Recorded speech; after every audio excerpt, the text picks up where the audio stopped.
In my years as a leftist activist, I used to have an argument that I thought would end any pro-Israeli argument. It was an argument that to me made very clear why Palestinians were on the right side. And this argument was actually a picture. This argument was a series of maps. And we see these maps right now. They supposedly show us that through the years, Israel is grabbing more and more land from the Palestinians. So this is the first episode in our supplementary series trying to shed some light in the Israeli-Palestinian conflict. And the question we will discuss today is, has Israel actually stolen Palestinian land? And our vehicle for answering this question will be this very famous, I would call it meme. But it's not just a meme, because this series of maps has appeared in reputable publications, and as you will see on your screen, but also this series of maps, the so-called diminishing Palestine or shrinking Palestine maps, has also been used by the Palestinians themselves. So, for example, we see the president of the Palestinian Authority pointing out these maps as an example, as a proof of the alleged historical injustice against the Palestinians. So, with me today is Elan Journo, who will help me understand what we are seeing in these maps. So, let's break it down. Let's start from the first map that shows the area, the wider area, before 1947. And what I see here, Elan, is a few Jewish settlements, and everything else supposedly belongs to the Palestinians. So is this an accurate representation of what was happening? No, this map is fundamentally dishonest. I think it's designed to fool people and create a narrative that is far from the truth. So we should go panel by panel through this map, and it's good to start with this first panel. But I think it's important to say, to answer your question, did Israel steal the land? The answer is no. It did not steal the land. And I think there's more to be said about the issue of, is there such a thing as Palestinian land? Is there such a thing as Jewish land? And I think the answer to that is also no. There's land that's owned by individuals. And then you can ask, what is their heritage? What is their background? What is their religion? What kind of beliefs do they have? But there is no land that's owned by a collective. And I think that's one of the pieces of context that this kind of map drops. And what the other thing to say, as just set up for this map in general, is that this map is an excellent example of a fallacy that Ayn Rand identified, called the fallacy of dropping context. So knowledge is not atomic. Knowledge is a network. Knowledge is something that's integrated. And if you rip something out of context, we know this from when people rip quotes out of context. That happens all the time. But if you rip knowledge out of context, it is not useful. You can't understand what you're being told, and it's usually used by people who are trying to lie to you or deceive you or trick you in some way. And I think this map is an excellent case study of that fallacy. So let's look at this map that you asked me about. This map is ambiguous over an important issue. So in one respect, the white areas that you're seeing represent settlements. So where people of Jewish extraction are living. What does the green represent? It is certainly not where people live, because big parts of this area are unlivable at this time. They're either desert, they're uninhabitable, they're not arable land, you can't farm them, there's no irrigation. There's just no civilization in some parts of these. So it's just not true that this is representing the same thing on both sides. So what the green is trying to tell you is like this whole area was somehow peopled, and the white was peopled, and those are the two groups we're thinking about. But that's not historically true. What the green is showing you is a claim for collective ownership. And I think the important thing to see here is that there is no such thing. And the second thing that's important as sort of a principle that should condition this whole context is that the idea of this area as belonging exclusively and for eternity to the Palestinians is an essential tenet of the Palestinian cause. It is not a claim that has existed before the cause in any meaningful way. So what we hear, we're going to liberate Palestine from the river to the sea, we're going to own it for eternity in Allah's name. Those are the claims you hear from the different Palestinian factions. That is the default position that they take, that there is no speck of land that the Israelis can live on that is legitimately held by them. So the presence of every Israeli, of every home, of every factory, of every shop is illegitimate by that fact. So what this map is actually doing is smuggling in the Palestinian cause perspective, that there is no size for Israel that's legitimate. And I think that's an important piece of the context that is pushed out of the picture, and you're made to think, well, look at all these people living here, and then this small dots of white somehow comes and takes over like some sort of infection. And I use that because there's often that kind of dehumanizing perspective that comes into the Palestinian narrative.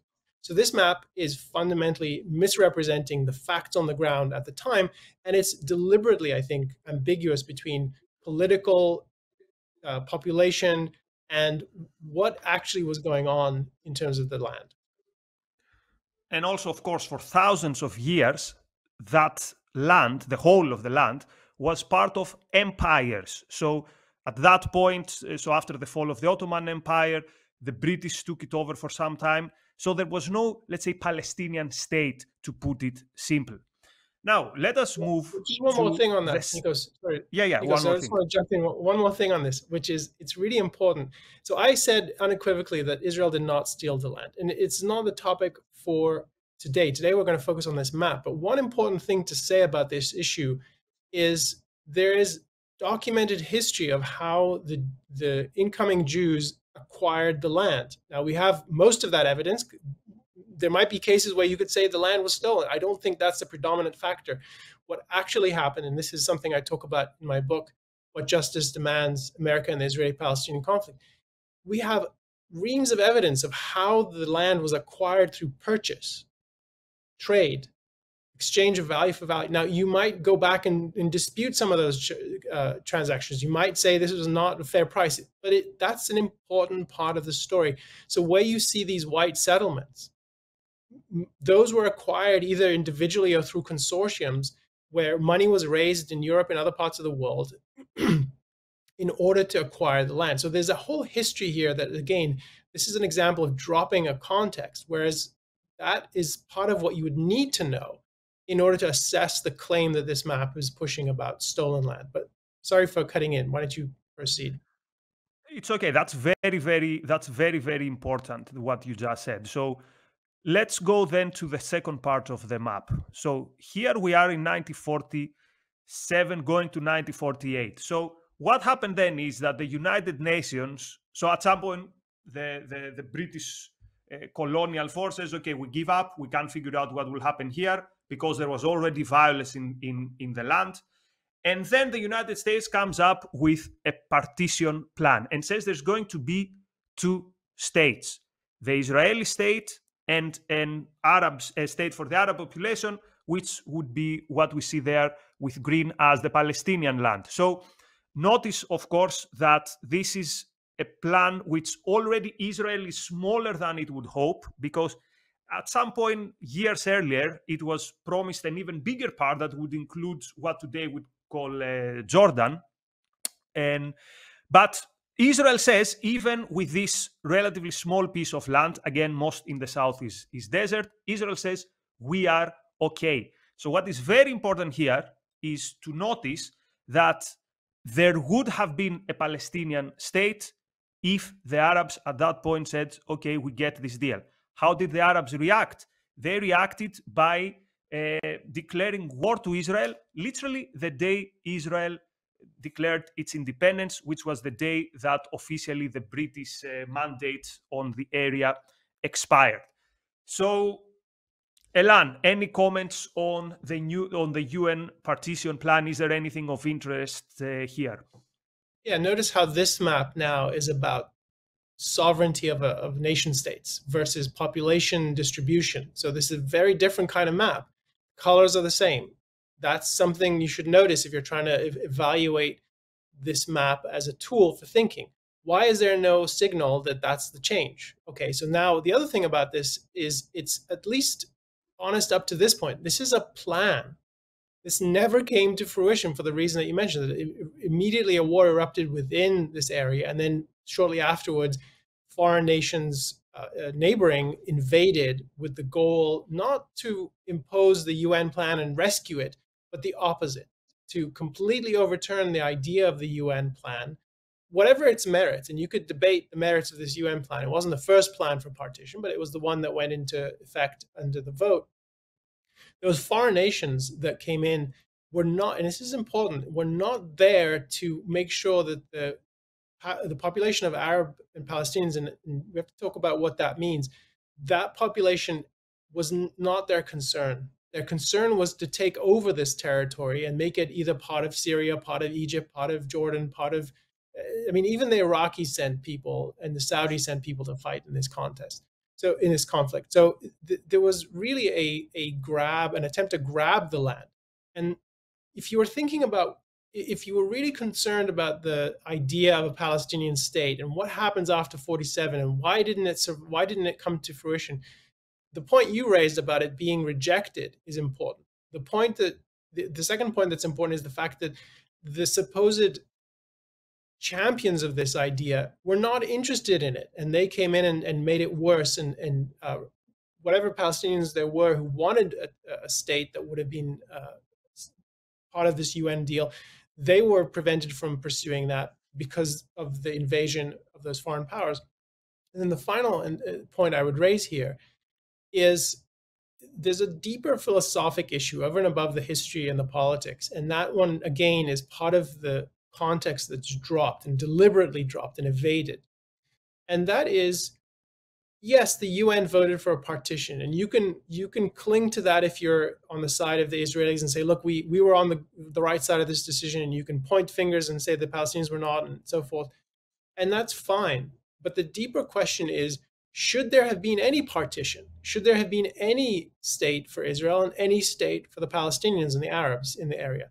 And that's the philosophic question. And I actually think the Israelis deserve to have a state because they were moving in the direction of a state that did and does now enable people to live in freedom and prosper and build and produce. Whereas what I think would have been expected of the Palestinian state is the opposite. It's what you see in all the neighboring regimes, which is they're authoritarian monarchies or theocracies, and not at all conducive to human life. We don't know what that would have looked like. Oh, actually, we do know, because the history, as we'll see, does point to what the Palestinian state looks like. But that's an important issue. What are the conditions? What are the moral premises that make your claim to statehood valid or invalid? And that's just completely ignored here. So we start with map one, where everything is Palestine except for this white growth, which is Jewish settlements. Then the white growth increases and the Palestinian decreases, and it's shrinking. And oh no, how could this possibly be the right way this should be going? This is a problem. No, the real question here is, what are the conditions that human beings need in order to live in a society? What is a good society? What is a just society? That's the principle that should govern who is entitled to a claim to statehood and for what kind of state. And that is completely ignored. And it's important for people looking at this map to ask themselves, why is that question not being put on the table? Why is it being pushed out of the way so that I'm led to think that the Palestinians are being victimized by this white growth on the map labeled Israel?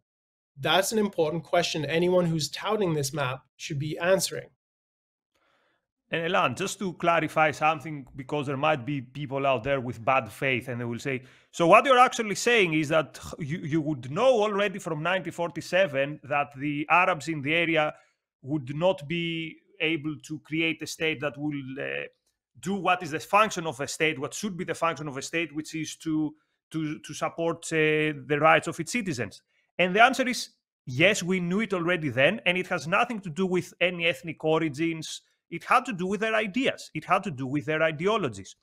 All the surrounding states, all the Arab leaders, actually the goal was to throw the Jews to the sea. And that's not an exaggeration. That was an actually recorded and an actually the official goal. So at least I claim that it's questionable whether the Arabs should have taken a state, and you say maybe they shouldn't, is because of what they were up to already. So it has nothing to do with the fact that they are Arabs or the others are Jews. The question is, the government that you are about to install there, will it function in the way a government should function?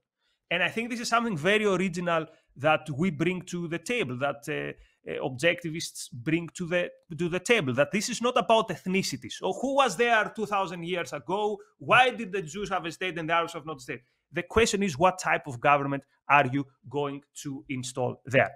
Anyway, let us go to the third map. So what happens actually, as we said, is many neighboring Arab nations attack Israel. Israel actually loses 1% of its population in the war of 1948, in its independence war. Some of these people had just came back from the Holocaust, having survived the Holocaust, and yet Israel wins. Israel defeats these foreign armies, and now the state of Israel is expanded to what we see now, this white area. Now, before I go to Elan, let me say for me what jumps out as a big lie in this map. So from 1949 to 1967, in 1967 we have the Six-Day War, so we're going to talk in a bit about that. What is portrayed here is that the green area is Palestine, which is a huge lie. Elan alluded to it earlier. The wannabe conquering Arab armies did not want to create a Palestinian state. They wanted to grab whatever they could for themselves. So what you see there, called Palestine, on what is today, we call it the West Bank, was an area that was occupied by Jordan. And what did the Jordanian army, actually that was the area of the Arab Legion fighting, what did they do there? Atrocities. They expelled every Jew, and they destroyed the synagogues. And did they then declare this part of land to be Palestine? Of course not. This was Jordan. And the Gaza on the left towards the sea, this was part of Egypt. Of course, both areas had many, many refugees. But the question is, how did we end up with refugees in our hands? Well, we ended up with refugees because of the aggressive war of 1948. And many refugees actually left under the command, under the advice of the Arab leaders. So, Elan, I wanted to set some very basic historical context, because I think particularly this segment of the map is actually enraging in how it completely defies reality. But what's your take on it? I agree. I think the important piece that's being dropped here from the context is what you mentioned, which is that the Jordanian regime governed what is known as the West Bank, the big green part, and the Egyptians controlled what is the Gaza Strip. And neither was particularly motivated to support Palestinian statehood as a goal. They actually were opposed to it. The Egyptians in particular were quite brutal about it. They let the Palestinian factions operate within those areas. They didn't completely crush them, but they weren't particularly supportive either. And it would have been a shock to them, to Egypt and to Jordan, to hear that this is Palestinian land, because they conquered it and they viewed it as theirs. And this was, so if you'd shown this map to them at the time, if this were a contemporary map, they would be outraged, because this is certainly not the picture that their fallen soldiers had fought to conquer. I think the other piece of this, which is important, that isn't mentioned, and it's not at all what people who push this map want you to think about. Again, we're seeing that the outline of the map isn't changing. And Israel, colored in white here, is growing. And it's, again, it's not, this is not representative of population. This is sovereignty. And this is the toggling back and forth between those two is important, because what is actually true of the green is it is very densely populated, and it's in both cases, whereas the white is not so. And so it's important to see that continual equivocation within the map.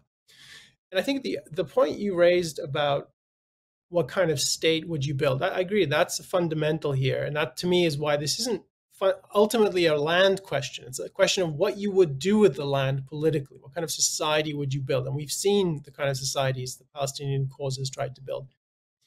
And it's certainly not an ethnic or racial issue. I think it's important to just amplify your point on that. That's not at all how I think about this. I think it's a mistake to view it that way. And I think even though the participants on both sides often do view themselves in those terms, it's a mistake. I think it's not the right way to see it. And I think what we should do is talk about the final map. Or I think that there is one more panel, right? Before we go to the one last comment on this map, one last comment.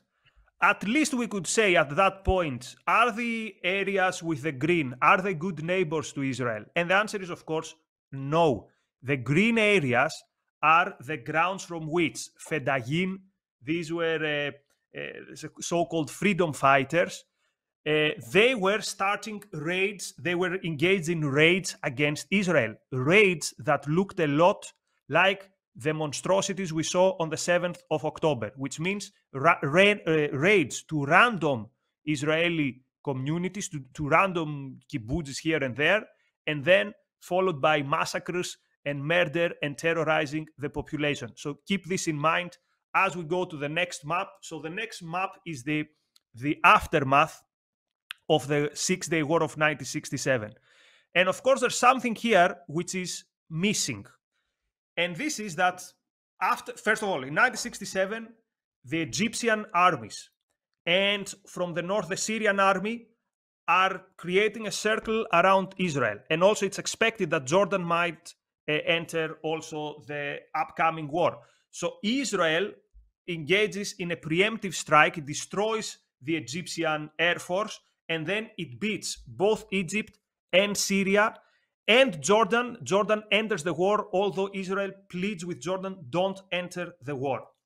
So what is missing from this map is that, first of all, after 1967, all this area is white, all this area is occupied by Israel, and also more area on the south, the Sinai Desert, is occupied by Israel.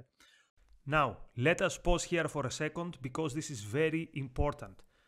How did Israel end up occupying the West Bank and Gaza and the Golan Heights? Again, this supposedly legal occupation is key in the narrative of the Palestinians. So why did Israel end up occupying these territories? Remember, in 1967, Israel is fighting a defensive war.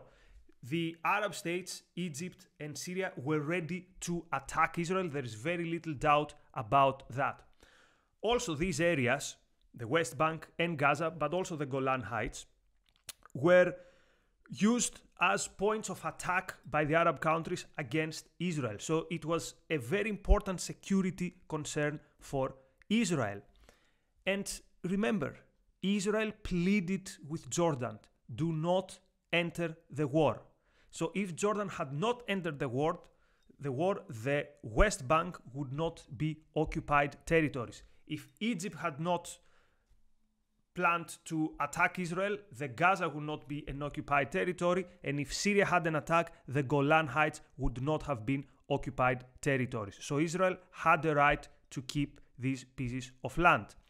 And how important these pieces of land were for its defense became evident some years later in 1973, where the Golan Heights and the Sinai Desert gave Israel the strategic depth that it needed to withhold the attack of Egypt and Syria, to withhold round 3 of their war against Israel.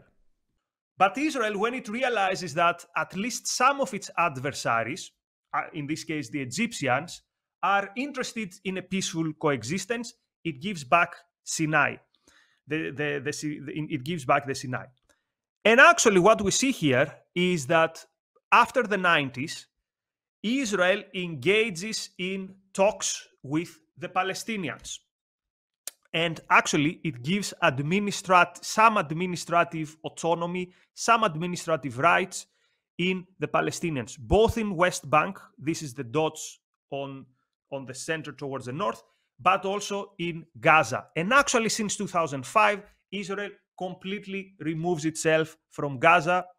The results, we see them today because a year later in 2006, Hamas gets control of the Gaza.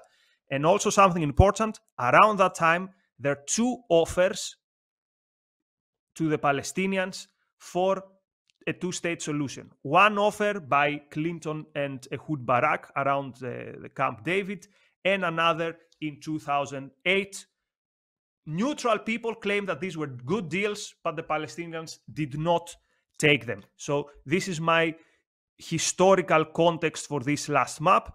So Elan, you wanted to talk more about this map. What draws your attention?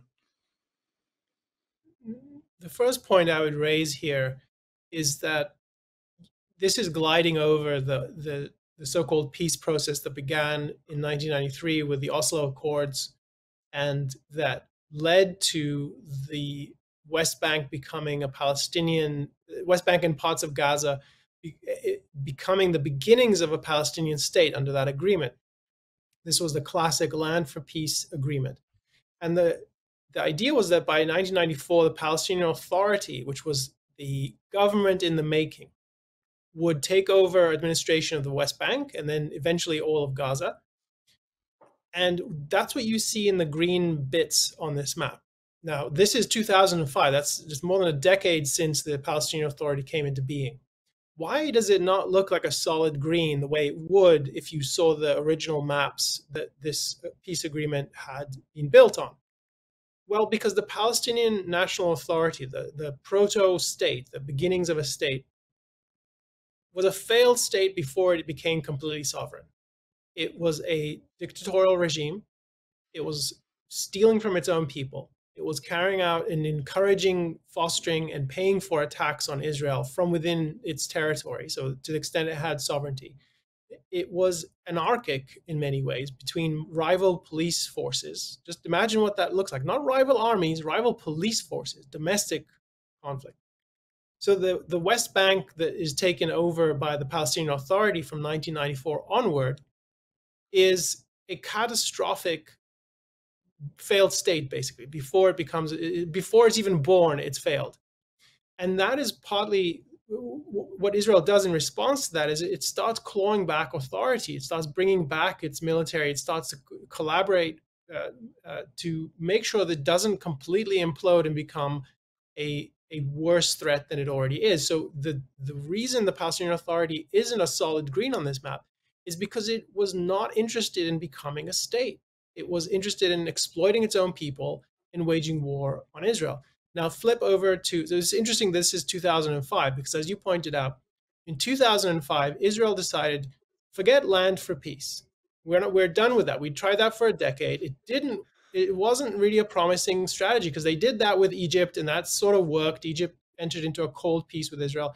They did Land for Peace with parts of where they were on the border with Lebanon. Not a great arrangement. And they did it with the Palestinians. Catastrophic, right? So what happens in 2005, the Israeli government says, forget it. Just, we're going to remove every last person, every last soldier who is in the Gaza Strip. We're going to hand it over to the Palestinian Authority. This failed state that I was describing, it's going to take over. And then a year later, with the blessing of the United States, they hold elections in the Palestinian Authority. So that's both Gaza and the West Bank. And this is when Hamas wins by a landslide. And now the Palestinian Authority and Hamas have a civil war, literally a civil war in Gaza. And it was brutal. And if you think you know brutal, you need to go read about what they were doing to each other in the streets of Gaza, the street fighting and the horrific conduct. The outcome of that is Hamas wins the Gaza Strip. So one way to look at this is the green is so fragmented. There's no land connection between the two. How would they ever build a state? That's part of what this map is trying to tell you. Look at how Israel's thwarted the Palestinian statehood. I think the truth is Israel made sacrificial steps towards enabling a Palestinian state. It blew up in its face. And the consequence is that there are now two Palestinian states. The Gaza Strip, ruled by Hamas, which hates the Palestinian Authority, which is ruled by Fatah and the PLO. So in effect, the Palestinians have more quasi-sovereignty than they ever did. Now, it's awful. No one, I think, would want to live there. No one would choose to emigrate there because it's such a terrible political environment. It's such a hostile environment for people who want to be free and produce. So this is part of what the map is not telling you. And It's the reality of two rival Palestinian states that would destroy each other if they had the means to do it, embedded within Israel. And so I have sympathy for the Israelis not knowing how to solve this, because they tried land for peace. It didn't work the way they thought it would, but predictably it made things worse. Now, the final thing I'll say about this map is that it has to be understood, at least in part, in the debate within this space between the pro-Israel and the pro-Palestinian side. And the pro-Israel side has really well-developed narratives about some of what we've been talking about, some of which is true and I agree with, some of it is I don't agree with. And the map is calculated to respond to some of those talking points. And what are those talking points? One is that Israel has long been willing to trade land for peace. And you've been talking about that, Nikos. You've given some examples. And then the reality is the Palestinians, which is true, the Palestinians repeatedly reject those offers. And the big one you mentioned, the Clinton protocols, or the Clinton parameters, from 2000, this was the biggest offer they were ever put on the table. And I think even people sympathetic to the Palestinian cause were surprised that their leadership walked away from it, but I think what it reveals is there was no real interest in any kind of peace. Now, that idea that this map is supposed to show Israel was never interested in Palestinian statehood, has always been thwarting it. The map is supposed to undo that pro-Israel narrative. But the issue here to notice is that the people on the pro-Israel side responding to this, I think are falling into a trap. I think that the trap is that it's right to try to do land for peace. I think that is a mistake. I think there was enough evidence early on to realize this was not the path forward. And each step they took in this direction made things so much worse for their security and for the lives and freedom of the Israeli population. So the idea that the answer to this map is, no, Israel has been making offers and the Palestinians walked away. That is all true. It's important. It's revealing of the Palestinian goals. But it's also not the most important point here. The most important point here is that this is further evidence that the Palestinian cause was not really interested in building a free, prosperous society. And what the map is showing you is that one way to read the map is that's the collapse you can read off this final panel. They can't build a state when they're given the opportunity, and billions of dollars in international aid to do so. So it's not as if they're bootstrapping. Even with all that, even with all the regional aid, they don't do it because it's not their goal. I think that's the most damning aspect of this map, is that this is evidence, yes, but not of Israel's perfidy or dishonesty or lack of will for peace. It's the evidence of the Palestinian cause and its view that there is no strip of land that you could legitimately call Israel, that they want it all and they want no one else living there who is not a faithful Muslim. That's basically the Hamas view. And that has to hold for eternity. So the river to the sea, the chanting you hear in the streets in Europe and North America and on campuses, that's an echo of the Hamas charter that tells you that the land of Palestine is forever in Allah's path. You can never take it away from it, and nothing but Allah's way on that land is legitimate. So to me, that's the real story that needs to be understood. And that's what this map is trying to prevent you from understanding by ripping this whole issue out of an important philosophic context. One last comment for the land for peace thing. After 1967, after the military triumph of Israel, we have the historically perhaps unprecedented fact that the winner of a war is chasing diplomatically the losers of the war, saying, hey, come and make peace. Let's come and have peace. And what is the reaction of the Arabs? The three no's in the infamous now Khartoum summit, where the Arab states gather and they say, no peace, no negotiation, no recognition with Israel. So hopefully we've given you some context about these maps. Again, these maps is the propaganda meme that never dies. I first saw it in the early 2000s, in the first years of internet becoming more widespread, and I still see it almost every day on Twitter. Anyway, hopefully we're going to have more episodes shedding light to more aspects of the conflict, of the Arab-Israeli conflict, again, hopefully from a principled and from a philosophical point of view. Many thanks to our viewers. Thank you, Elan.